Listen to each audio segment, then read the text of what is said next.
معزز سامعین کرام، السلام علیکم ورحمۃ اللہ تعالی وبرکاتہ۔ نحمده ونصلي ونسلم على رسوله الكريم، اما بعد، فاعوذ باللہ من الشیطان الرجیم، بسم اللہ الرحمن الرحیم۔ وَلَوْ أَنَّهُمْ إِذْ ظَلَمُوا أَنفُسَهُمْ جَاءُوكَ فَاسْتَغْفَرُوا اللَّهَ وَاسْتَغْفَرَ لَهُمُ الرَّسُولُ لَوَجَدُوا اللَّهَ تَوَّابًا رَحِيمًا۔ صدق اللہ العظیم۔ آئیے ہم اور آپ اپنے دستور کے مطابق سب سے پہلے حضور سرور کائنات، فخر موجودات، باعث تخلیق کائنات، احمد مجتبی محمد مصطفیٰ صلی اللہ علیہ وسلم کی مقدس بارگاہ میں درود و سلام کا ہدیہ پیش کریں اور پڑھیں، اللہم صلی علی سیدنا و مولانا محمد معدن الجود والکرم وآلہ الکرام وابنہ الکریم وبارک وسلم، صلاۃ و سلام علیک یا رسول اللہ صلی اللہ تعالی علیہ وسلم۔ عزیزان ملت اسلامیہ، آپ حضرات میں سے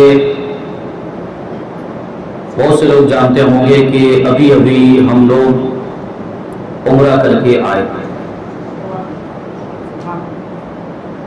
مدینہ منورہ حضور پاک صلی اللہ علیہ وسلم کے روزے مبارک پر بھی حاضری ہوئی، سارے اہل ایمان بھائیوں کے لیے دعائیں کی گئی۔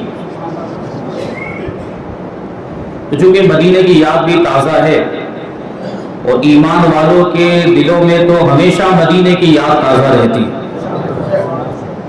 اس لیے آج ہم انشاءاللہ تبارک و تعالی مدینے کا ذکر کریں گے، مدینے کی بات کریں گے۔ اور چونکہ مدینہ چھوڑ کر آئے ہیں تو عاشق کے دل کی کیفیت کچھ الگ ہوتی ہے۔ مدینہ ایسا شہر ہے کہ چھوڑنے کا من نہیں کرتا، وہاں سے واپس آنے کا من نہیں کرتا، اس لیے وہ ایک کلام ہے جو عاشق کی اس کیفیت کی پورے طور پر عکاسی کرتا ہے۔ بڑا ہی مشہور کلام ہے، میرے ساتھ مل کر پڑھنے کی کوشش کریں گے آپ لوگ۔ مدینہ چھوڑ آئے ہیں، مدینہ چھوڑ آئے ہیں، مدینہ چھوڑ آئے ہیں، مدینہ چھوڑ آئے ہیں، مدینہ چھوڑ آئے ہیں، مدینہ چھوڑ آئے ہیں، مدینہ چھوڑ آئے ہیں، مدینہ چھوڑ آئے ہیں۔ آواز اتنی اچھی نہیں ہے لیکن کلام بہت پیارا ہے، تو آپ حضرات مل کر پڑھنے کی کوشش کریں گے تو انشاءاللہ لطف آئے گا۔ شاعر کہتے ہیں، مدینہ چھوڑ آئے اپنی دنیا چھوڑ آئے ہیں، مدینہ چھوڑ آئے اپنی دنیا چھوڑ آئے ہیں، ہمارے پاس جتنا تھا اثاثہ چھوڑ آئے ہیں، مدینہ چھوڑ آئے ہیں، مدینہ چھوڑ آئے ہیں، مدینہ چھوڑ آئے ہیں، مدینہ چھوڑ آئے ہیں، مدینہ چھوڑ آئے ہیں، مدینہ چھوڑ آئے ہیں۔ خدا کا گھر بھی چھوٹا اور نبی کا آستانہ بھی، خدا کا گھر بھی چھوٹا اور نبی کا آستانہ بھی، لگا ہے دوہرا غم کا، مدینہ چھوڑ آئے ہیں، مدینہ چھوڑ آئے ہیں، مدینہ چھوڑ آئے ہیں۔ ابھی تک دل وہی پر ہے، ابھی تک جا وہی پر ہے، ابھی تک دل وہی پر ہے، ابھی تک جا وہی پر ہے، دل و جاں کو وہاں روتا بلکتا چھوڑ آئے ہیں، مدینہ چھوڑ آئے ہیں، مدینہ چھوڑ آئے ہیں۔ مدینے کے درو دیوار رستے سب مہکتے ہیں، مدینے کے درو دیوار رستے سب مہکتے ہیں، ذرا سا عطر لے کر مشک نافہ چھوڑ آئے ہیں، مدینہ چھوڑ آئے ہیں، مدینہ چھوڑ آئے ہیں۔ اور جہاں سے ساری دنیا میں اجاگر فیض جاری ہے، جہاں سے ساری دنیا میں اجاگر فیض جاری ہے، بقیع پاک میں زہرا کا روضہ چھوڑ آئے ہیں، مدینہ چھوڑ آئے ہیں، مدینہ چھوڑ آئے ہیں، مدینہ چھوڑ آئے ہیں، مدینہ چھوڑ آئے ہیں،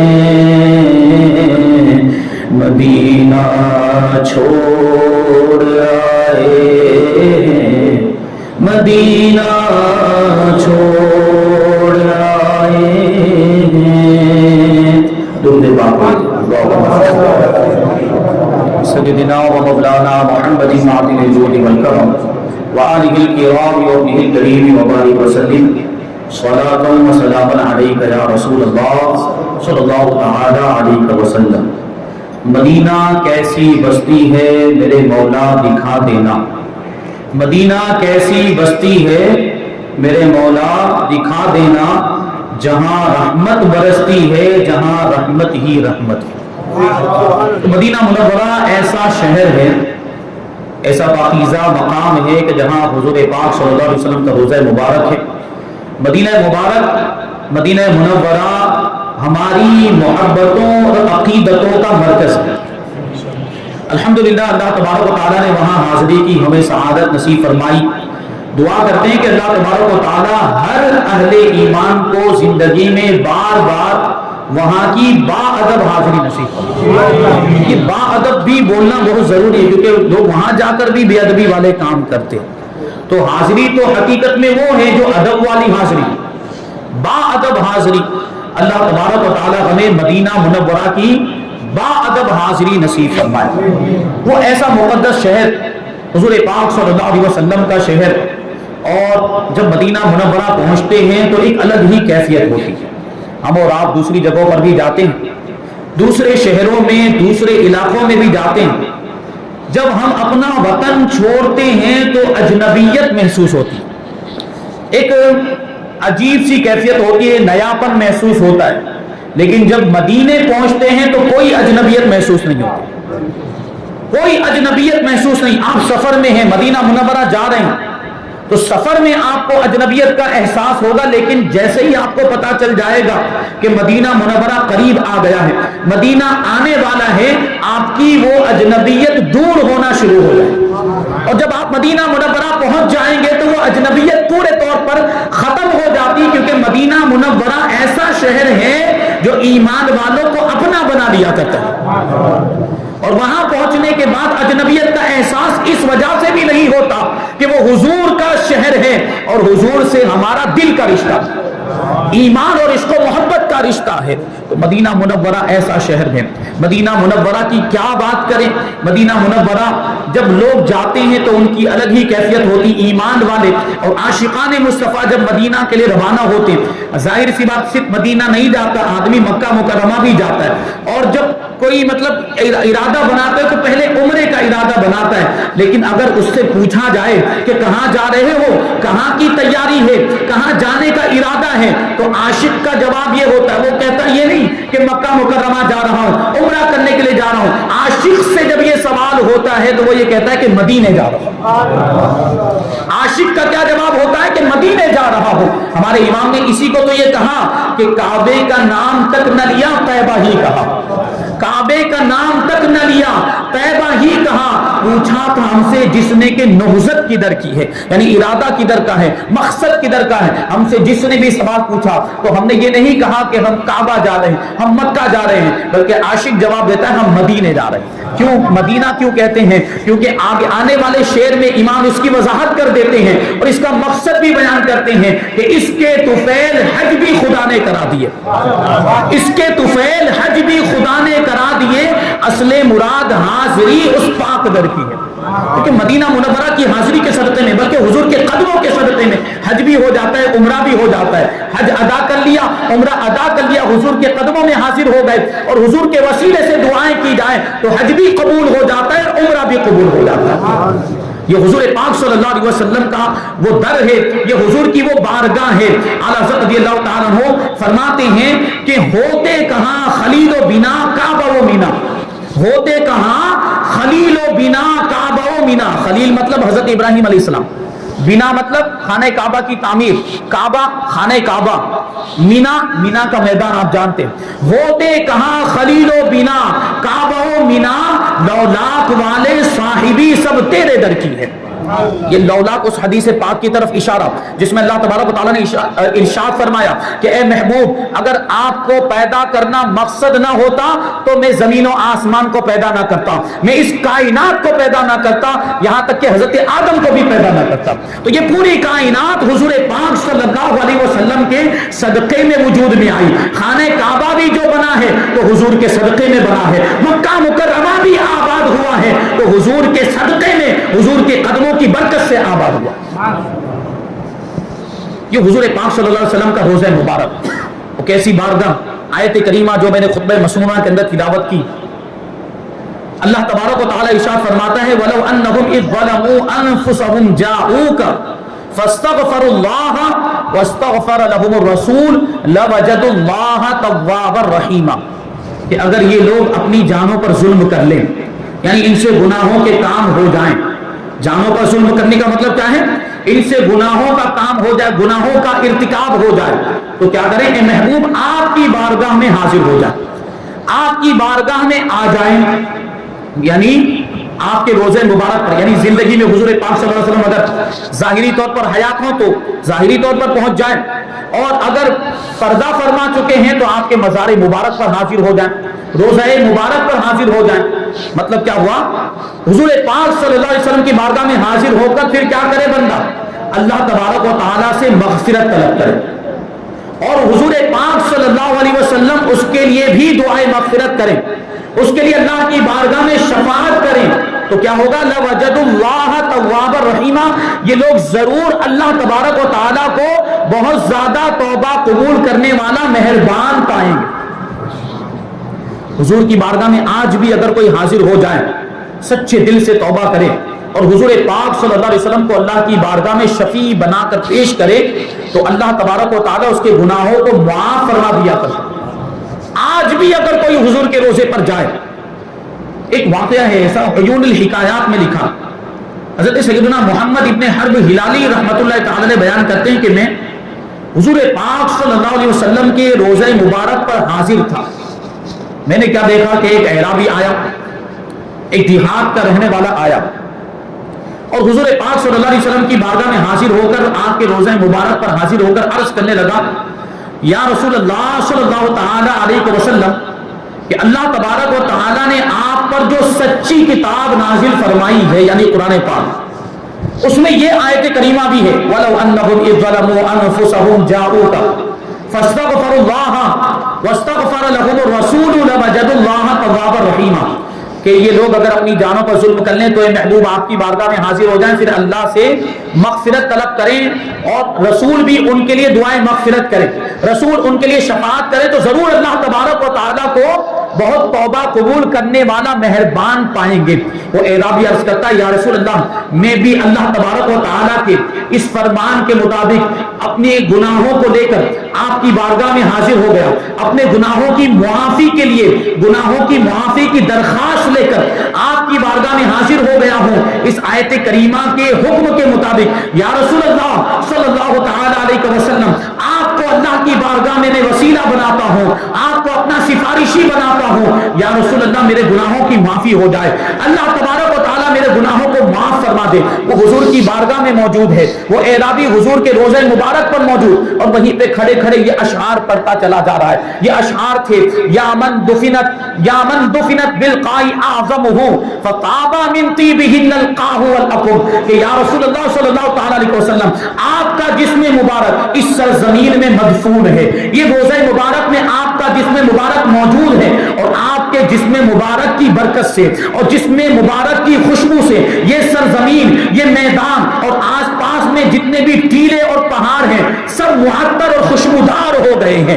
یا رسول اللہ، میں آپ کی بارگاہ میں حاضر ہو گیا۔ پھر وہ آگے کیا کہتا ہے، روح الفدا لقبر انت ساکنہ فیہ العفاف وفیہ الجود والکرم، یا رسول اللہ میری جان اس قبر مبارک پر قربان ہو جائے جس قبر مبارک میں آپ آرام فرما ہے، اور اس قبر مبارک میں پاک دامنی موجود ہے، اس قبر مبارک میں پاکیزگی موجود ہے، اس میں جود و سخاوت موجود ہے، اس میں کرم موجود ہے، اس میں شرافت موجود ہے۔ یہ اشعار پڑھتا چلا جا رہا تھا اور روتا جا رہا تھا، آنسو اس کی آنکھوں سے بہ رہے تھے، اور یہ کہتے کہتے ہی اشک بار آنکھوں کے ساتھ وہ حضور پاک صلی اللہ علیہ وسلم کی بارگاہ سے روانہ ہو گیا، وہ چلا گیا۔ حضرت سیدنا محمد ابن حرب ہلالی رحمۃ اللہ تعالی علیہ کہتے ہیں کہ میں اس کے اس پورے طریقے کو دیکھتا رہا، اس نے جو کچھ بھی کیا میں نے سب ملاحظہ کیا، لیکن اس رات کو جب میں سویا تو خواب میں اللہ کے رسول صلی اللہ علیہ وسلم تشریف خواب میں اللہ کے رسول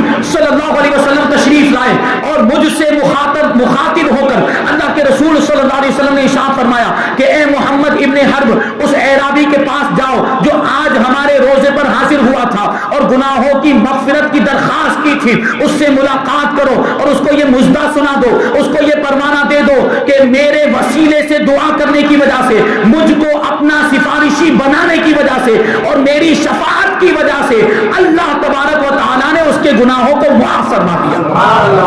اللہ تبارک و تعالیٰ نے اس کے گناہوں کو معاف فرما دیا ہے۔ تو آج بھی حضور پاک صلی اللہ علیہ وسلم کے روزہ مبارک سے بخشش اور مغفرت کے پروانے عطا کیے جاتے ہیں۔ آج بھی کوئی حضور کے روزے پر حاضر ہو جائے اور سچے دل سے توبہ کرے اور حضور کو اپنا سفارشی بنائے تو پروردگار حضور کے صدقے میں اس کے گناہوں کو معاف فرما دے گا۔ ہمارے امام کہتے ہیں کہ مجرم بلائے آئے ہیں جاؤ کا ہے گواہ، مجرم بلائے آئے ہیں، یعنی مجرم خود سے نہیں آئے، مجرموں کو بلایا گیا ہے۔ مجرم بلائے آئے ہیں جاؤ کا ہے گواہ، پھر رد ہو کب یہ شان کریموں کے در کی ہے۔ یہ جو دربار ہے یہ کریموں کا دربار ہے، یہ سخیوں کا دربار۔ یہاں تو سخیوں کے سردار آرام فرمائے، کریموں کے سردار آرام فرمائے۔ دنیا میں جو سخاوت کرنے والے ہوتے ہیں ان کے دروازے سے ان کی سخاوت کا عالم یہ ہوتا ہے کہ کبھی کوئی خالی ہاتھ واپس نہیں لوٹتا، لیکن سارے لوگوں کو جو سخاوت کا جو ہنر ملا ہے اور سخاوت کی جو خوبی ملی ہے وہ حضور کے صدقے میں تو ملی ہے،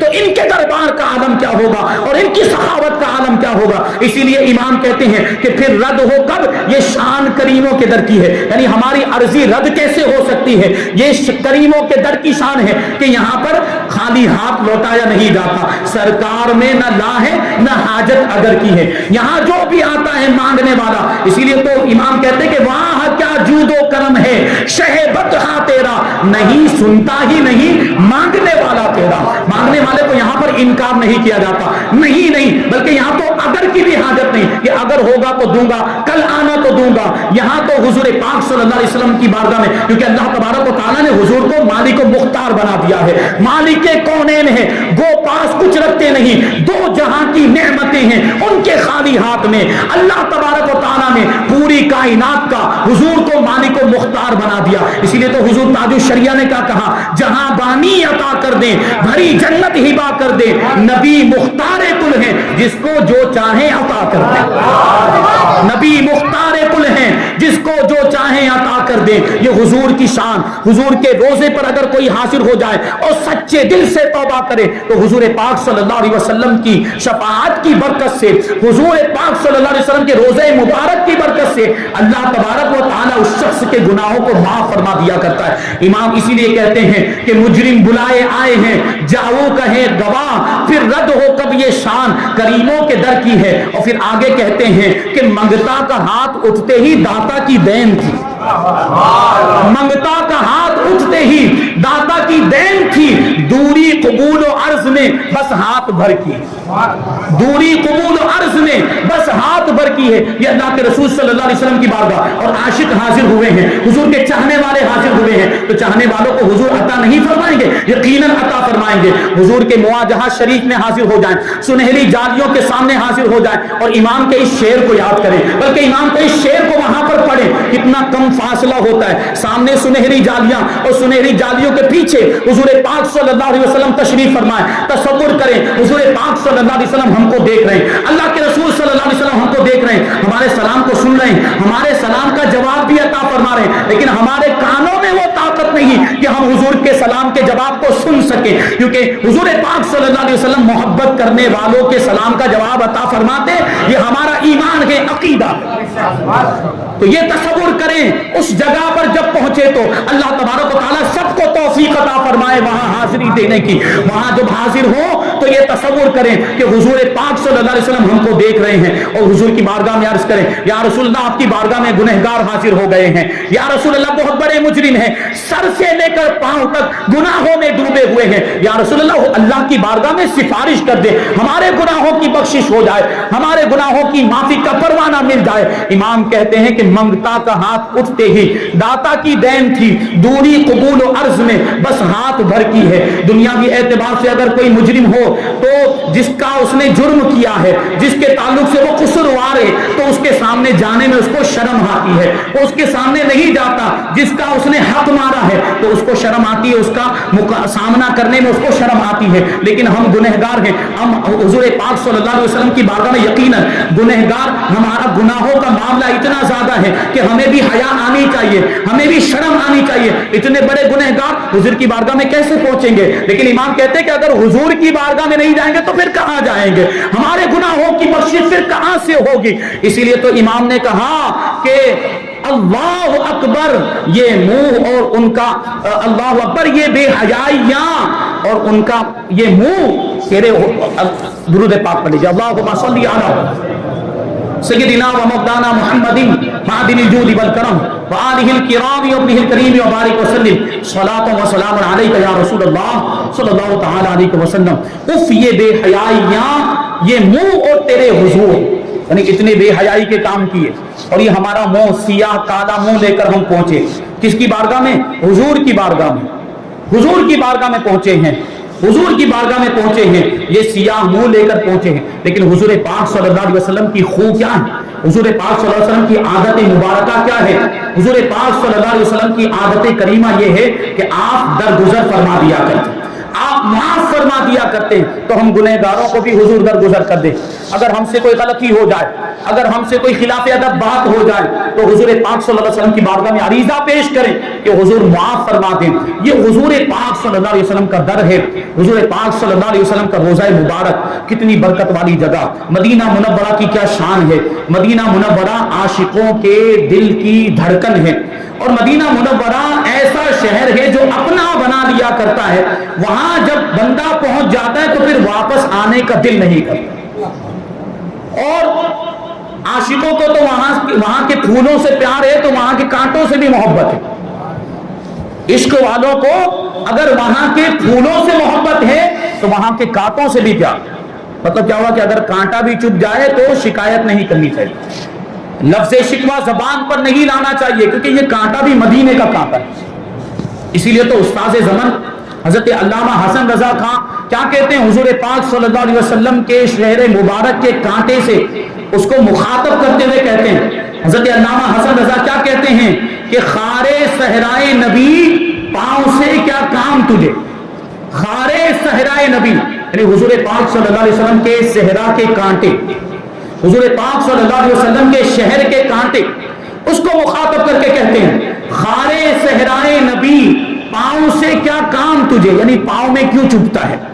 خارے صحرائے نبی پاؤں سے کیا کام تجھے، آ میری جان میرے دل میں ہے رستہ تیرا، آ میری جان میرے دل میں ہے رستہ تیرا۔ یہ عاشقوں کی بات ہوتی ہے کہ وہ کانٹے سے بھی محبت کرتے ہیں۔ یہ وہ شہر اللہ تبارک و تعالیٰ توفیق عطا فرمائے تو ضرور حاضری دینی چاہیے۔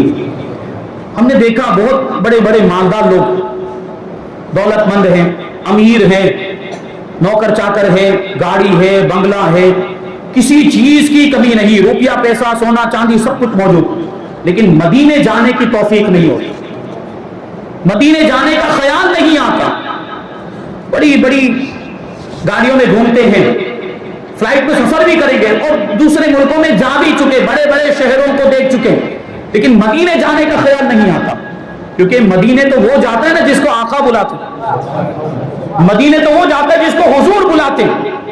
تو اسی لیے تو آپ دیکھتے ہوں گے کہ بسا اوقات کچھ لوگ ایسے ہوتے ہیں بظاہر جن کے پاس اسباب نہیں ہوتے، ساز و سامان نہیں ہوتا مدینے جانے کے لیے، غریب آدمی ہے، روپیہ پیسہ نہیں ہے اور اتنی استطاعت نہیں، طاقت نہیں ہے کہ مدینہ منورہ پہنچ جائے، لیکن طلب اس کی سچی ہوتی، سچی طلب ہوتی ہے، اور وہ تڑپ کر حضور پاک صلی اللہ علیہ وسلم کی بارگاہ میں عریضہ پیش کرتا ہے اور اللہ تبارک و تعالیٰ کی بارگاہ میں بھی دعائیں کرتا ہے کہ حضور کے روزے پر حاضری ہو جائے تو پھر اسباب مہیا ہو جاتے ہیں، پھر جانے کا انتظام ہو جایا کرتا ہے۔ اسی لیے تو شاعر نے کہا تھا کہ کہاں کا منصب کہاں کی دولت، قسم خدا کی یہ ہے حقیقت، کہاں کا منصب کہاں کی دولت، قسم خدا کی یہ ہے حقیقت، جنہیں بلایا ہے مصطفیٰ نے وہی مدینے کو جا رہے ہیں، جنہیں بلایا ہے مصطفیٰ نے وہی مدینے کو جا رہے ہیں۔ تو مدینہ جانا ہر کسی کو نصیب نہیں ہوتا، مدینے جانا ہر کسی کو نصیب نہیں ہوتا، یہ بڑی یہ سعادت مندی کی بات ہے۔ جو مدینہ پہنچا اس کا مطلب یہ ہوا کہ اس کا انتخاب ہوا ہے، اس کو چنا گیا ہے مدینے کی حاضری کے لیے، اس کو اپنے نصیبے پر ناز ہونا چاہیے۔ تو اس وجہ سے یہ باتیں بھی عرض کی جاتی ہے کہ لوگ جاتے ہیں تو وہاں پہ بے ادبی والی باتیں بھی ہو جاتی ہیں، تو وہاں کے آداب کا لحاظ کرنا چاہیے۔ خبردار ہرگز بھی کوئی خلاف ادب بات نہ ہونے پائے۔ وہاں پہنچے، اللہ تبارک و تعالیٰ نے موقع نصیب فرمایا، لوگ ترستے ہیں، آپ حاضر ہو گئے تو دیکھا یہ جاتا ہے کہ لوگ سیلفیاں لیتے ہیں، ویڈیو کالنگ چالو ہے، گھر والوں سے بات چیت، سنہری جالیوں کے سامنے بھی، خانہ کعبہ کے سامنے بھی یہ سب ہو رہا۔ وہاں آپ عبادت کرنے کے لیے گئے، حضور کی بارگاہ میں حاضری دینے کے لیے گئے، اور یہ سب معاملات یہ سب مناسب تھوڑی، یہ اس بارگاہ کے آداب کے خلاف تھا۔ حضور پاک صلی اللہ علیہ وسلم کی بارگاہ کا عالم یہ کہ یہاں اونچی آواز سے بات کرنا بھی منع۔ اللہ تبارک و تعالی ارشاد فرماتا ہے، یا ایھا الذین آمنوا لا ترفعوا اصواتکم فوق صوت النبی ولا تجهروا له بالقول كجهر بعضکم لبعض ان تحبط اعمالکم وانتم لا تشعرون۔ اے ایمان والو، نبی کی آواز پر اپنی آواز کو بلند مت کرو اور چلا کر بات نہ کرو جس طرح آپس میں ایک دوسرے سے چلا کر بات کرتے ہو، کہیں تمہارے اعمال برباد نہ ہو جائیں اور تمہیں اس کا شعور بھی نہیں ہوگا۔ یعنی حضور کی بارگاہ میں اگر بے ادبی ہو جائے تو اعمال ضائع ہو جاتے۔ اس آیت کریمہ سے یہ بات ثابت ہوتی ہے، نمازیں پڑھی ہوگی برباد ہو جائیں گی، عبادتیں کی ہوں گی برباد ہو جائیں گی، روزے رکھے ہوں گے برباد ہو جائیں گے، حضور کی بے ادبی کی وجہ سے، حضور کی بارگاہ کی بے ادبی کی وجہ سے۔ یہ بارگاہ تو وہ بارگاہ ہے، فارسی میں شاعر کہتا ہے، ادب گاہیست زیر آسماں از عرش نازک تر نفس گم کر دمی آیت جنید و بایزیدی جا۔ یہ ایک ایسی ادب گاہ ہے آسمان کے نیچے، یہ ادب کی جگہ ہے جو عرش الہی سے بھی زیادہ نازک ہے، یہ عرش الہی سے بھی زیادہ فضیلت رکھتی ہے، اور اس کے آداب کا معاملہ یہ ہے کہ جنید بغدادی اور بایزید بستامی جیسے اللہ کے ولی جب اس بارگاہ میں آتے ہیں تو نفس گم کر کے آتے ہیں، یعنی سانس بھی نہیں لیتے ہیں کہ کہیں سانس لیں اور اس کی وجہ سے آواز پیدا ہو اور اس آواز کی وجہ سے کہیں حضور کی بے ادبی نہ ہو جائے۔ یہ اللہ والوں کی شان۔ حضرت جنید بغدادی کتنا بڑا مرتبہ، حضرت بایزید بستامی رحمۃ اللہ تعالی علیہ جب وہ حضور کی بارگاہ میں حاضر ہوتے تو سانس بھی نہیں لیتے کہ سانس لیں گے تو آواز پیدا ہوگی اور کہیں بے ادبی نہ ہو جائے۔ اور آج کل جانے والے لوگ کیا کیا کرتے ہیں وہاں جانے کے بعد، اللہ تبارک و تعالی ادب کرنے کی توفیق عطا فرمائے۔ تو بہرحال عرض یہ کر رہا تھا کہ حضور پاک صلی اللہ علیہ وسلم کا شہر، اس کا ادب ہونا چاہیے، اور یہاں کی تکلیفوں پر بھی صبر کرنا چاہیے۔ اگر مدینہ منورہ میں تکلیف پہنچ جائے تو یہ سوچنا چاہیے کہ تو مدینے کی تکلیف ہے، وہ بھی ہمیں برداشت، مدینے کی تکلیف بھی ہمیں گوارا، مدینے کی پریشانی بھی ہمیں گوارا، کیونکہ حضور نے کیا فرمایا حدیث پاک میں، اللہ کے رسول صلی اللہ علیہ وسلم نے ارشاد فرمایا کہ جو ارادتاً میری زیارت کو آیا، یعنی میری ملاقات کے لیے میرے قصد میری زیارت کے ارادے سے آیا، قیامت کے دن وہ میری حفاظت میں ہوگا، اور جو مدینہ منورہ میں رہائش اختیار کرے گا، یعنی مدینہ منورہ میں رہے گا اور مدینہ منورہ کی تکلیفوں پر صبر کرے گا، قیامت کے دن میں اس کے لیے گواہی دوں گا اور اس کی شفاعت کروں گا۔ اور حضور ارشاد فرماتے ہیں کہ جو شخص حرمین شریفین میں یعنی مکہ مکرمہ اور مدینہ منورہ میں سے کسی ایک میں مر جائے، قیامت کے دن وہ خوف سے امن میں ہوگا، یعنی اس کو کسی چیز کا خوف نہیں ہوگا۔ یہ مدینہ منورہ کی یہاں کی تکلیفوں پر بھی حضور پاک صلی اللہ علیہ وسلم نے تکلیف پر صبر کرنے پر حضور نے شفاعت کا مژدہ عطا فرمایا کہ وہاں مدینہ منورہ کی تکلیفوں۔ اب ہوتا کیا ہے، وہ ٹور میں جاتے ہیں، پیسہ دیا ہوتا ہے، آپ کا پیسہ بہت قیمتی ہے، لیکن آپ کس جگہ پر پہنچے وہ بھی تو دیکھیں۔ لوگوں کا کیا تصور ہوتا ہے، لوگوں کا کیا سوچنا ہوتا ہے کہ جو پیسہ دیا نا وہ وصول ہونا چاہیے، کوئی کمی کوئی کوتاہی نہیں ہونی چاہیے۔ اب ٹور والوں کی طرف سے کچھ کمی ہو گئی، کوئی کوتاہی ہو گئی، کوئی غفلت میں کچھ ادھر کا ادھر ہو گیا، کھانا صحیح نہیں بن پایا، یا کچھ بس کا صحیح انتظام نہیں ہو پایا، کمرے کا صحیح انتظام نہیں ہو پایا، ہوٹل کا صحیح انتظام نہیں، تو لڑنے لگ جاتے ہیں۔ اب بھائی آپ وہاں لڑنے کے لیے پہنچے، وہاں کیوں گئے؟ عبادت کے لیے گئے، وہاں جا کر بھی لڑ رہے ہوتے ہیں، آپ نے یہ نہیں دیا، یہ نہیں دیا، یہ کھانا نہیں، یہ فیسلٹی نہیں، یہ سہولت نہیں، کھانا برابر نہیں، وہ برابر نہیں، وہاں لڑ رہے ہوتے، جھگڑا کر رہے ہوتے ہیں۔ یہ وہاں کے آداب کے خلاف۔ صبر کریں، کچھ معاملات اگر ہو بھی جائیں تو صبر کریں، بعد میں گھر آنے کے بعد آہستہ سے نرم انداز میں آپ ان کو بتا سکتے ہیں کہ آپ نے پیسہ لیا تو یہ کمی تھی، یہ سہولت، یہ فیسلٹی مہیا نہیں کی گئی. آرام سے نرمی کے ساتھ، جھگڑے والے انداز میں نہیں، کیونکہ جھگڑا کرنا تو ویسے بھی منع ہے. تو یہ سوچے کہ ہم کس بارگاہ میں پہنچے، کیسے مقدس مقام پر حاضر ہیں. وہاں بھی لوگ جھگڑا کر رہے ہوتے ہیں معاذ اللہ، تو اعمال ضائع ہو جاتے ہیں، نیکیاں برباد ہو جاتی ہیں. تو یہ حضور پاک صلی اللہ علیہ وسلم کا شہر ہے. حضرت امام مالک رضی اللہ تعالیٰ عنہ 4 اماموں میں سے ایک امام ہے. مالکی مسلک جن کی طرف منسوب ہے، شافعی، مالکی، حنبلی اور حنفی. تو اس میں سے ایک امام ہیں حضرت امام مالک ابن انس رضی اللہ تعالیٰ عنہ. مدینہ منورہ میں رہتے تھے. مدینہ منورہ کے علماء میں آپ کا شمار ہوتا تھا. سوچے مدینہ منورہ میں رہتے ہوئے اس کا کیسا ادب کرتے. یہ دیکھتے ہیں نا ہم لوگ کہ بہت زیادہ اگر آنا جانا ہو جائے یا مدینہ منورہ میں کسی کو رہنا نصیب ہو جائے تو اہمیت کم ہو جاتی ہے. اس کے لیے کوئی نئی بات نہیں رہ جاتی کہ وہ تو بار بار آتا جاتا ہے. لیکن حضرت امام مالک دیکھیں، غور کریں، مدینہ منورہ کے ہی رہنے والے تھے، اس کے باوجود بھی وہ مدینے کا کیسا ادب کرتے تھے. یہ چیز حضرت فاروق اعظم رضی اللہ تعالیٰ عنہ کے دور میں بھی ہوئی. لوگ پڑے رہتے تھے، وہاں پر آتے تھے دور دراز علاقوں سے، وہیں پر پڑے رہ جاتے اور کچھ کھانے پینے کا انتظام ہو نہ ہو بسا اوقات بھیک مانگنے لگ جاتے تھے، لوگوں کے سامنے ہاتھ پھیلانے لگ جاتے تھے. فاروق اعظم رضی اللہ تعالیٰ عنہ نے ان چیزوں کو اپنے دور خلافت میں ملاحظہ فرمایا.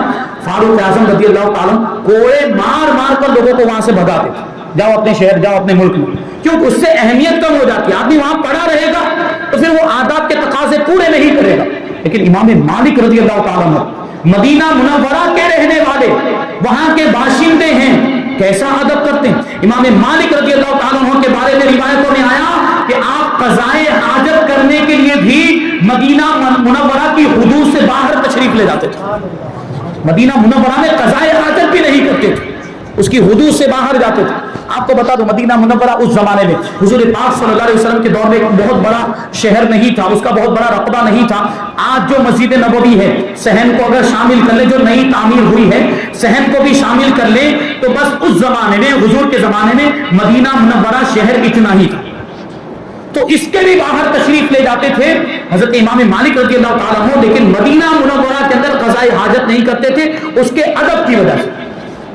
ایک مرتبہ کیا ہوا، امام شافعی رحمۃ اللہ تعالی جو دوسرے مسلک کے بانی ہیں، امام شافعی رحمۃ اللہ تعالی شافعی مسلک کے امام، وہ امام مالک رحمۃ اللہ تعالی کی بارگاہ میں حاضر ہوئے ملاقات کرنے کے لیے. آپ کے مکان پر پہنچے تو کیا دیکھا کہ آپ کے مکان کے دروازے پر 3 گھوڑے، بہت ہی عمدہ قسم کے گھوڑے بندھے ہوئے، خراسان اور مصر کے گھوڑے، عمدہ نسل کے گھوڑے تھے. تو حضرت امام شافعی رحمۃ اللہ تعالی نے امام مالک کی بارگاہ میں عرض کیا کہ گھوڑے کتنے اچھے ہیں، یہ گھوڑے کتنے عمدہ ہیں، بہترین نسل کے گھوڑے ہیں. اور وہ گھوڑے ویسے ہی بندھے ہوئے تھے، ان کا استعمال نہیں کیا گیا تھا، ان پر سواری نہیں کی گئی تھی. لیکن امام شافعی رحمۃ اللہ تعالی نے جب یہ بات کہی کہ یہ گھوڑے کتنے عمدہ ہیں، یہ گھوڑے کتنے اچھے ہیں، تو امام مالک رحمۃ اللہ تعالی نے جواب دیا کہ یہ 3 گھوڑے میں نے آپ کو دیے، آپ لے جاؤ، آپ کے لیے تحفہ، میں نے آپ کو گفٹ کیا. تو امام شافعی عرض کرتے ہیں کہ حضور ایک گھوڑا تو رکھ لیجئے، ضرورت کے وقت کام آئے گا، سواری کے لیے کہیں جانا ہوا کہیں سفر میں تو آپ کو کام آئے گا، ایک گھوڑا تو رکھ لیجئے، یہ سارے گھوڑے مجھے کیوں دے رہے ہیں. تو امام مالک رحمۃ اللہ تعالی نے ارشاد فرمایا یہ گھوڑے ویسے بھی میرے نہیں، مجھے بھی کسی نے تحفے میں دیے ہیں، کوئی رکھ کر یہاں پر چلا گیا، تحفے کے طور پر مجھے دے کر چلا گیا، لیکن میں نے اس پر سواری نہیں کی کیونکہ مجھے اللہ تبارک و تعالیٰ سے حیا آتی ہے کہ میں اس مقدس سرزمین کو اپنے گھوڑے کے قدموں تلے رونتوں، جس مقدس سرزمین میں میرے آقا آرام فرماتے.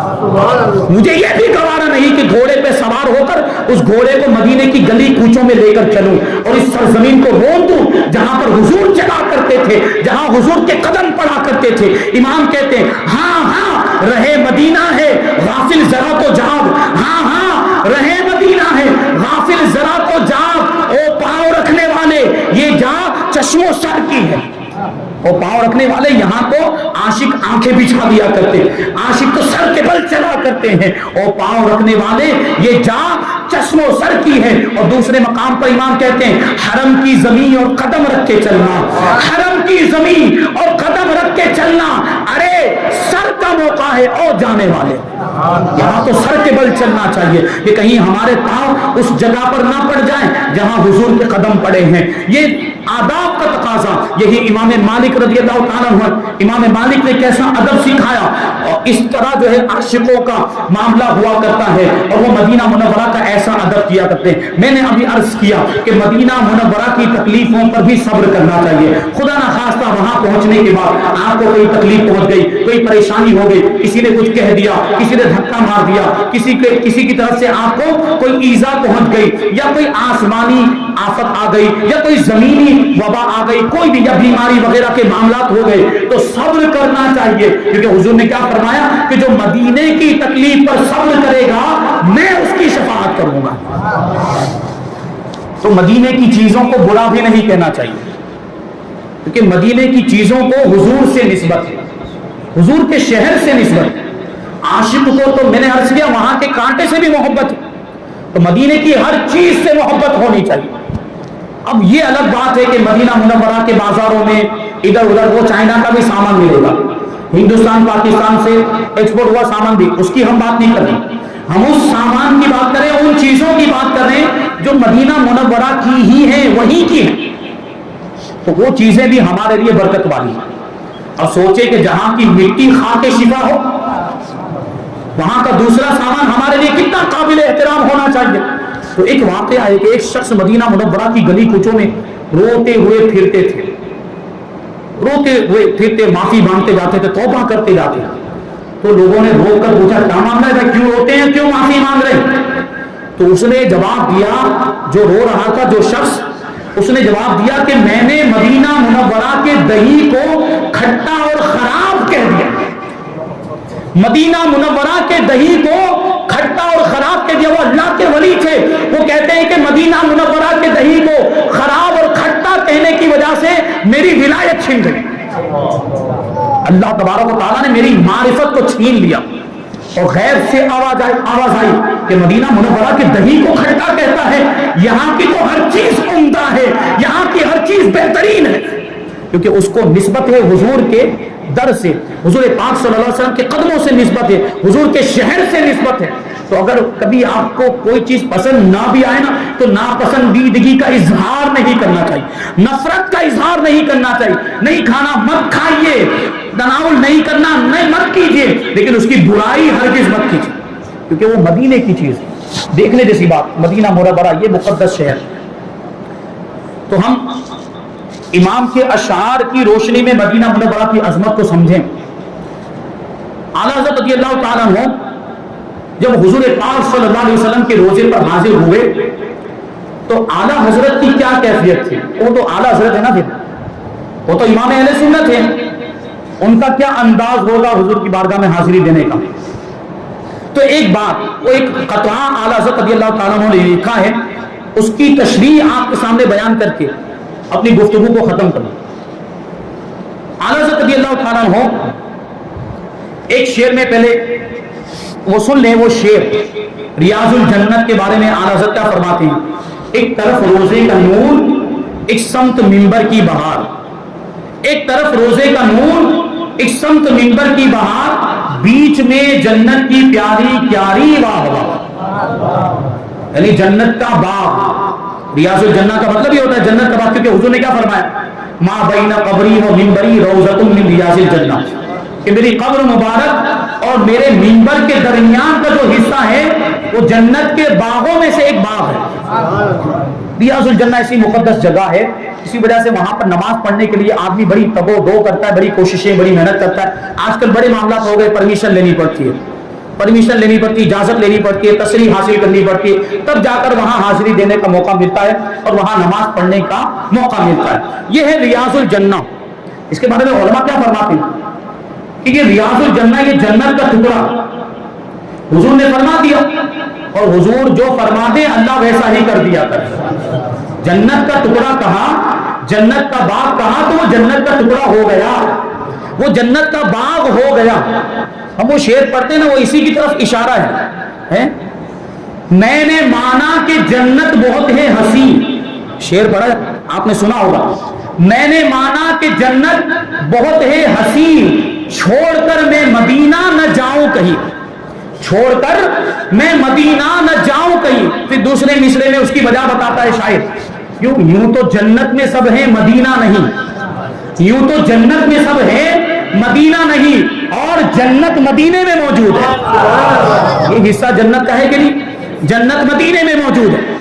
اب یہ حصے میں یہ برکت آئی کہاں سے اور یہ جنت کا ٹکڑا کیسے ہو گیا؟ تو علماء فرماتے ہیں کہ چونکہ حضور پاک صلی اللہ علیہ وسلم پانچوں وقت کی نمازوں میں اپنے حجرے مبارک سے باہر تشریف لاتے تھے، مصلی پر آنے کے بعد امامت فرماتے تھے، آنا ہوتا تھا جانا ہوتا تھا، بار بار حضور پاک صلی اللہ علیہ وسلم کے قدم مبارک اس جگہ پر پڑتے تھے. حضور کے حجرے مبارک اور حضور کے منبر کے درمیان کا جو حصہ، یہ حضور کے قدموں کی برکت ہے کہ اللہ تبارک و تعالیٰ نے اس حصے کو جنت کا باغ بنا دیا. اور حضرت علامہ شیخ عبدالحق محدث دہلوی تو فرماتے ہیں کہ یقیناً وہ جنت کا حصہ ہے، وہ جنت سے لایا گیا ہے، اور جب قیامت قائم ہوگی تو اس زمین کے ٹکڑے کو واپس جنت میں پہنچا دیا جائے گا. تو یہ شان ہے اس حصے کی. تو اب غور کریں کہ جہاں حضور چلتے تھے، جہاں حضور پاک صلی اللہ علیہ وسلم کے قدم مبارک پڑتے تھے، وہ حصہ اتنا عظیم ہو گیا، وہ زمین کا ٹکڑا جنت کا باغ بن گیا.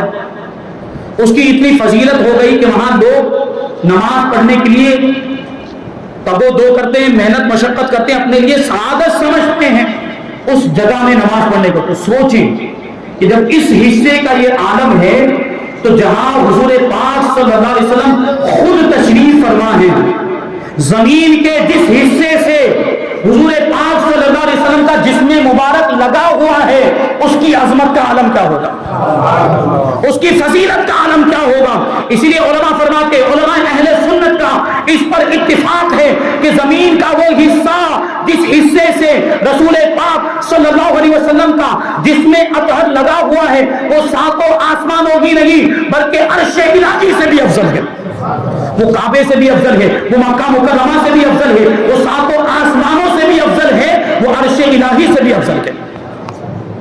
حضور قاضی شریعہ کہتے ہیں کہ فرشتے جس کے ظاہر ہیں مدینے میں وہ تربت ہے، فرشتے جس کے ظاہر ہیں مدینے میں وہ تربت ہے. یہ وہ تربت ہے جس کو عرش اعظم پر فضیلت ہے، یہ عرش اعظم سے بھی زیادہ فضیلت رکھتا ہے یہ مقام. تو یہ حضور پاک صلی اللہ علیہ وسلم کا روضہ مبارک ہے. یہ ابھی جو فرشتے جس کے ظاہر کی ہم بات کریں، یہاں پر فرشتے بھی زیارت کے لیے آتے ہیں. آپ نے سنا ہوگا کہ 70,000 صبح کے وقت آتے ہیں، 70,000 شام کے وقت آتے ہیں. امام کہتے ہیں 70,000 صبح ہیں، 70,000 شام، 70,000 صبح ہیں، 70,000 شام. یوں بندگی زلف و رخ آٹھوں پہر کی ہے، یوں بندگی زلف و رخ آٹھوں پہر کی ہے. مطلب کیا ہوا کہ جو صبح کے فرشتے ہیں وہ 4 پہر تک حاضری دیتے ہیں، ان کو 4 پہر تک حضور کی بارگاہ میں حاضر رہنے کا موقع ملتا ہے. جب 4 پہر ختم ہو جاتے اور شام کی جو دوسری 4 پہر ہے، کیونکہ پورے دن کے اندر، دن اور رات کے اندر 8 پہر ہوا کرتے ہیں، امام کہتے ہیں کہ جب 4 پہر کے صبح والے فرشتے چلے جاتے ہیں تو شام کے فرشتے آتے ہیں. یہ ان فرشتوں کے جانے کے بعد شام کے فرشتوں کی باری آتی ہے، پھر وہ حضور کی بارگاہ میں حاضری دیتے ہیں اور نیاز مندی کے نذرانے پیش کرتے ہیں. حضور پاک صلی اللہ علیہ وسلم کی زلف پر اور حضور پاک صلی اللہ علیہ وسلم کے چہرے انور پر وہ قربان ہو جایا کرتے ہیں. یہ فرشتوں کا عالم ہے. لیکن ایک بات یاد رکھیں کہ فرشتوں کو ان کی پوری عمر میں، ان کو پوری زندگی میں ایک ہی مرتبہ حاضری دینا نصیب ہوگا. ایک بار جو فرشتے آ گئے دوسری بار وہ نہیں آ سکتے ہیں. اور اسی لیے تو امام کہتے ہیں کہ جو ایک بار آئے دوبارہ نہ آئے گا، جو ایک بار آئے دوبارہ نہ آئے گا. رخصت ہی بارگاہ سے بس اس قدر کی ہے، رخصت ہی بارگاہ سے بس اس قدر کی، یعنی اللہ کی بارگاہ سے فرشتوں کو اتنی ہی اجازت ملی ہے کہ ہر فرشتہ اپنی زندگی میں ایک ہی مرتبہ حضور کے روزے پر حاضر ہو سکتا ہے، حضور کے روزے کی زیارت کر سکتا ہے. لیکن ہمارا آپ کا معاملہ کیا؟ اللہ تبارک و تعالیٰ نے ہم پر کیسا رحم فرمایا، اللہ تبارک و تعالیٰ نے ہم پر ایمان والوں پر کیسی مہربانی فرمائی کہ زندگی میں جتنی بار چاہیں حضور کے روزے پر حاضری دے سکتے ہیں. اللہ موقع عنایت فرمائے تو بار بار حضور کے روزے پر حاضری دے سکتے ہیں، حضور کے روزے کی زیارت کر سکتے ہیں اور حضور کی شفاعت کے حقدار بن سکتے ہیں، کیونکہ حضور نے کیا فرمایا؟ من زارا قبری وجبت لہ شفاعتی، جس نے میری قبر کی زیارت کی اس کے لیے میری شفاعت واجب ہے۔ امام کہتے ہیں کہ طیبہ میں مر کے کانڈے چلے جاؤ آنکھیں بند، سیدھی سڑک یہ شہر شفاعت نگر کی ہے کہ اگر کوئی مدینہ منورہ میں جائے حضور کے روزے کی زیارت کرے، حضور فرماتے کہ اگر کسی سے ہو سکے کہ وہ مدینے میں مرے تو اس کو مدینے میں مرنا چاہیے، کیونکہ جو مدینے میں مرے گا میں اس کی شفاعت کروں گا۔ اسی لیے تو عاشق خواہش کرتے ہیں کہ حضور کے شہر میں رہنا نصیب ہو، حضور کی بارگاہ میں حاضری دینا نصیب ہو، اور حضور کے شہر ہی میں شہادت کی موت نصیب ہو اور جنت البقیع میں دفن ہونا نصیب ہو۔ حضور پاک صلی اللہ علیہ وسلم کا روزہ کہ فرشتوں کو صرف ایک ہی مرتبہ حاضری دینے کا موقع ملتا ہے، لیکن ایمان والے چاہیں تو بار بار حاضری کریں، ایمان والے چاہیں اللہ توفیق عطا فرمائے، اللہ اسباب مہیا فرمائے تو بار بار حاضری دی جا سکتی ہے۔ اسی کو امام کہتے ہیں کہ معصوموں کو ہے عمر میں صرف ایک بار، معصوموں کو ہے عمر میں صرف ایک بار۔ معصوم مطلب فرشتے معصوم ہوتے ہیں، گناہوں سے محفوظ، ان سے گناہ ہونا ناممکن ہے۔ تو فرشتوں کے بارے میں کہتے ہیں کہ معصوموں کو ہے عمر میں صرف ایک بار یعنی ایک ہی بار حاضری دے سکتے ہیں، اور عاصی پڑے رہیں تو صلاح عمر بھر کی ہے۔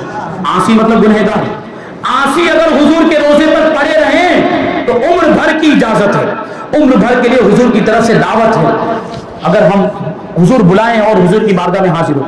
یہ حضور پاک صلی اللہ علیہ وسلم کا روزہ مبارک۔ تو بات چل رہی تھی کہ یہ جو مقام ہے حضور پاک صلی اللہ علیہ وسلم کے حجرہ مبارک اور منبر کے درمیان کا جو حصہ ہے، اس کے بارے میں حضور نے کیا فرمایا؟ وہ جنت کے باغوں میں سے ایک باغ ہے۔ تو سوچیں کہ جس جگہ سے حضور پاک صلی اللہ علیہ وسلم کا جسم مبارک لگا ہوا ہے اس کی کیا فضیلت ہوگی؟ میں نے عرض کیا، علماء فرماتے ہیں کہ وہ جگہ عرش الہی سے بھی افضل ہے۔ اب امام پہنچے، اعلیٰ حضرت رضی اللہ تعالیٰ عنہ حضور پاک صلی اللہ علیہ وسلم کے روزے پر حاضری دینے کے لیے پہنچے مسجد نبوی میں۔ آپ لوگوں میں سے جو لوگ گئے ہو تو منظر سامنے لائیں مسجد نبوی کا، اور جو لوگ نہیں گئے اللہ تبارک و تعالیٰ ان کو بھی جانا نصیب فرمائے۔ آپ نے تصویروں میں دیکھا ہوگا، آپ غور کریں، اعلیٰ حضرت رضی اللہ تعالیٰ عنہ مسجد نبوی کے اندر بیٹھے ہوئے، غور کریں، آپ اگر قبلے کی طرف رخ کر کے بیٹھے ہوئے ہوں گے، حضور پاک صلی اللہ علیہ وسلم کا حجرہ مبارک کدھر ہے؟ اس طرف، بائیں ہاتھ کی طرف، الٹے ہاتھ کی طرف، لیفٹ سائیڈ میں ہے، اور دیوار قبلہ اس طرف۔ تو امام پہنچے، ہم اور آپ جاتے ہیں پتہ نہیں کیسے کیسے خیالات آتے ہیں کہ اعلیٰ حضرت رضی اللہ تعالیٰ دیکھیں وہاں بیٹھے تو سوچ رہے ہیں تو خیالات بھی کیسے آ رہے ہیں، عاشقوں کے دل میں باتیں بھی کیسی آتی ہیں۔ اعلیٰ حضرت رضی اللہ تعالیٰ بیٹھے تو سوچنے لگ گئے کہ حضور پاک صلی اللہ علیہ وسلم کے بارے میں، آپ کے روزے کے بارے میں تو علماء کا اتفاق ہے کہ یہ روزہ یعنی حضور پاک صلی اللہ علیہ وسلم کا جسم مبارک زمین کے جس حصے سے لگا ہوا ہے وہ تو عرش الہی سے بھی افضل ہے، عرش الہی سے بھی، یعنی خانہ کعبہ سے بھی افضل ہے، خانہ کعبہ سے بھی افضل ہے، عرش الہی سے بھی افضل ہے۔ اور ہر فضیلت والی چیز عام طور پر داہنی جانب ہوا کرتی ہے، ہر فضیلت والی چیز کہاں ہوتی ہے؟ عام طور پر دائنی جانب سیدھے ہاتھ کی طرف ہوتی ہے، رائٹ سائیڈ میں ہوا کرتی ہے عام طور پر، اور رائٹ سائیڈ کو، سیدھی سائیڈ کو اور داہنی جانب کو بائیں جانب پر فضیلت حاصل ہے۔ اس لیے ہر اچھا کام دائیں ہاتھ سے کیا جاتا ہے، ہر اچھا کام، کھانا بھی ہم کون سے ہاتھ سے کھاتے ہیں؟ سیدھے ہاتھ سے کھاتے ہیں۔ ہر اچھا کام داہنے سے شروع کیا جاتا ہے، کیونکہ داہنے کو بائیں پر فضیلت ہے۔ تو امام کے ذہن میں سوال آیا، اعلیٰ حضرت رضی اللہ تعالیٰ عنہ سوچ رہے ہیں کہ حضور پاک صلی اللہ علیہ وسلم کا روزہ اگر خانہ کعبہ سے افضل ہے تو اس کو بائیں جانب نہیں ہونا چاہیے، اس کو دائیں جانب ہونا چاہیے۔ اس کو کہاں ہونا چاہیے؟ دائیں جانب ہونا چاہیے، سیدھی جانب ہونا چاہیے۔ تو وہ قطعے میں ارشاد فرماتے ہیں، قطعہ جو لکھا چار مصروں کا، جو چار مصروں پر مشتمل جو اشعار ہوتے ہیں اس کو قطعہ کہا جاتا ہے۔ تو چار مصرے کہے، اعلیٰ حضرت رضی اللہ تعالیٰ نے کیا کہا کہ کعبے سے اگر تربت شاہ فاضل ہے، کعبے سے، ابھی امام کے اشعار کو سمجھنا بھی بڑی وہ مشکل کام ہے یہ، وہ جو اور شرف ملت نے کہا نا کہ فتاوی رضویہ تو ایک کرامت ہے، فتاوی رضویہ تو ایک کرامت ہے، ذرا ہدائی کے بخشش ہی پڑھ کے دکھلا دو۔ امام کے اشعار کو سمجھنا وہ ہمارے شیخ سمجھایا کرتے تھے، حضور اشرف الفقہا، ایک ایک شعر پر ایک ایک گھنٹے تقریر ہوا کرتی تھی، کہ انہی کا فیضان ہے جو ہم کچھ بول پا رہے ہیں۔ حضور اشرف الفقہا پر ہم اور آپ یہاں جہاں جمع ہوئے سنیت کی جو بہاریں دیکھ رہے ہیں، یہ حضور اشرف الفقہا کا، ہمارے بزرگوں کا فیضان ہے۔ تو اعلیٰ حضرت کیا فرماتے ہیں، کعبے سے اگر تربت شاہ فاضل، مسجد نبوی میں بیٹھے ہوئے ہیں، منظر دیکھ رہے ہیں سامنے، اور کیا کہتے ہیں کہ کعبے سے اگر تربت شاہ فاضل ہے، کیوں اس کے لیے بائیں طرف منزل ہے؟ یعنی اگر حضور پاک صلی اللہ علیہ وسلم کی تربت، حضور کا روضہ مبارک اگر کعبے سے افضل ہے تو پھر بائیں طرف کیوں ہے؟ اس کو دائیں طرف ہونا چاہیے، سیدھے ہاتھ کی طرف ہونا چاہیے۔ یہ امام کے ذہن میں سوال آیا، اور عاشقوں کی بات نرالی ہوتی ہے، عاشق کے ذہن میں جب سوال آتا ہے تو اس کا عشق خود اس کو جواب دے دیا کرتا ہے، اس کا عشق ہی خود اس کو نتیجے پر پہنچا دیا کرتا ہے۔ وہ کہتے ہیں نا کہ عشق اپنا راستہ خود ہی تلاش کر لیتا ہے۔ عشق والوں کو، عاشقوں کو سکھانے کی ضرورت نہیں پڑتی کہ ادب کیسے کرنا ہے، کیا طریقہ ہے، یہ وغیرہ، اس کا عشق خود ہی اس کو بتاتا ہے کہ یہ کر، یہ مت کر۔ تو امام دیکھیں، امام کے ذہن میں سوال آیا کہ کعبے سے اگر تربت شاہ فاضل ہے، کیوں اس کے لیے بائیں طرف منزل ہے؟ اس فکر میں جو دل کی طرف دھیان گیا، اس فکر میں جو دل کی طرف دھیان گیا، پوائنٹ سمجھ میں آیا کہ نہیں آپ لوگوں کو؟ دل کدھر ہوتا ہے جسم میں؟ بائیں طرف ہوتا ہے۔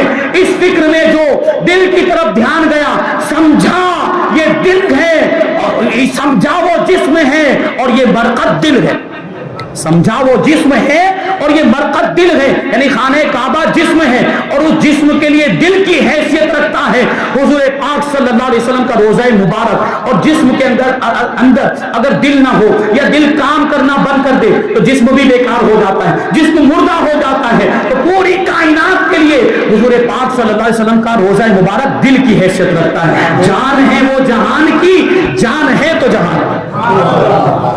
اللہ تبارک و تعالیٰ کی بارگاہ میں دعا ہے کہ جو کچھ بھی بیان ہوا اس پر ہم سب کو عمل کرنے کی توفیق عطا فرمائے، اور زندگی میں بار بار حضور پاک صلی اللہ علیہ وسلم کے روزے پر ہم سب کو حاضری دینے کی توفیق عطا فرمائے، با ادب حاضری دینے کی توفیق عطا فرمائے، اور بار بار حج اور عمرہ کرنے کی توفیق عطا فرمائے۔ ہم سب کو مذہب اہل سنت و جماعت مسلک اعلیٰ حضرت پر قائم و دائم رکھے، اور اسی پر ہم سب کا خاتمہ فرمائے۔